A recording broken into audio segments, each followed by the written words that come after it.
त्यसपछि आज 11 अगस्त 2021 तदनुसार 27 श्रावण 2078 बुधबार आज हामी माथिल्लो कोठाबाट हेर्नेछौँ। आजको शीर्षक छ मौनतामा। आज हामी परमेश्वरको वचन 2 तिमोथी 1:5-10 पाठ गर्नेछौँ। मलाई तिम्रो निष्कपट विश्वासको सम्झना हुन्छ, त्यो विश्वास जो पहिले तिम्री बजै लोइसमा थियो र तिम्री आमा युनिसमा अनि मलाई निश्चय छ त्यो विश्वास तिमीमा पनि रहेको छ। त्यसै कारण म तिमीलाई याद दिलाउँछु कि मैले तिमीमाथि हात राखिदिएर तिमीले पाएका परमेश्वरको वरदानलाई प्रज्वलित राख, किनभने परमेश्वरले हामीलाई डरको आत्मा होइन तर शक्ति, प्रेम र आत्मसंयमको आत्मा दिनुभएको छ। यस कारण हाम्रा प्रभुको गवाई दिन शर्म नमान, न त म उहाँको कैदीको तर परमेश्वरको शक्तिमा सुसमाचारको निम्ति दुःख भोगमा तिमी सहभागी हौ।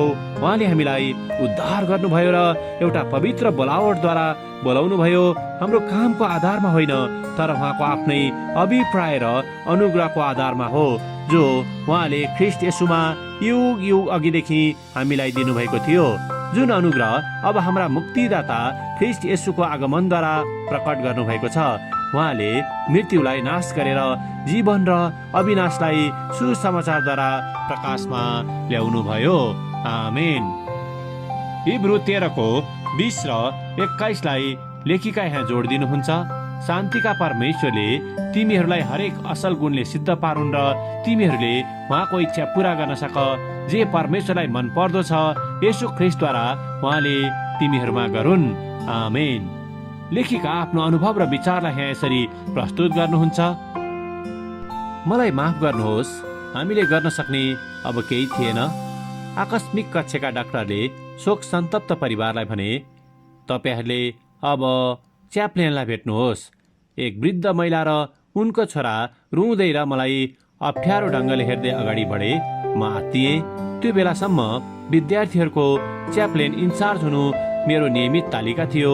कसरी उहाँहरू नजिक जाने भन्ने कुरामा असहज र अनिश्चित भई मैले बुद्धिको निम्ति मौन भएर प्रार्थना गरेँ।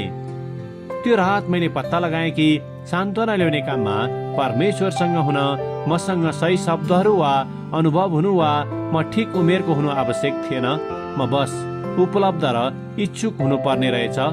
दुःखमा परेका अपरिचितहरूलाई सहायता गर्न त्यो घडी परमेश्वरले विश्वासयोग्य रूपमा मलाई सुसज्जित पार्नुभयो।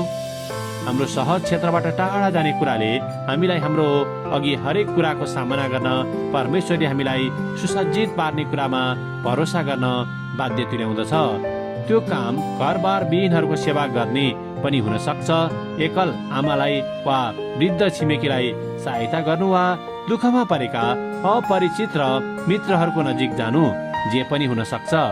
त्यो काम असहज हुन सक्छ र गलत कुरा भन्ने वा गर्ने डरको कारण त्यो कामबाट पछि हट्ने परीक्षाको पनि हामी महसुस गर्न सक्छौँ। तर जब हामी बस उपस्थित हुन्छौँ, हामी अघिबाट नै काममा सक्रिय हुनुभएका परमेश्वरसँग सहभागी हुन्छौँ। आमेन। आजको विचार, कहिलेकाहीँ परमेश्वरले मौनताद्वारा आज बढी शक्तिशाली रूपले बोल्नुहुन्छ। प्रार्थना। प्यारो परमेश्वर, दुःखमा वा चोटमा परेकाहरूको निम्ति तपाईँको प्रेमपूर्ण उपस्थिति देखाउन हामीलाई बलियो पार्नुहोस्। हामीले बलियो भएर तपाईँको काम गर्न सकौँ। हामी बोल्नु पर्दा तपाईँ हामीद्वारा बोल्नु भएको होस्, येशूको नाउँमा। आमेन।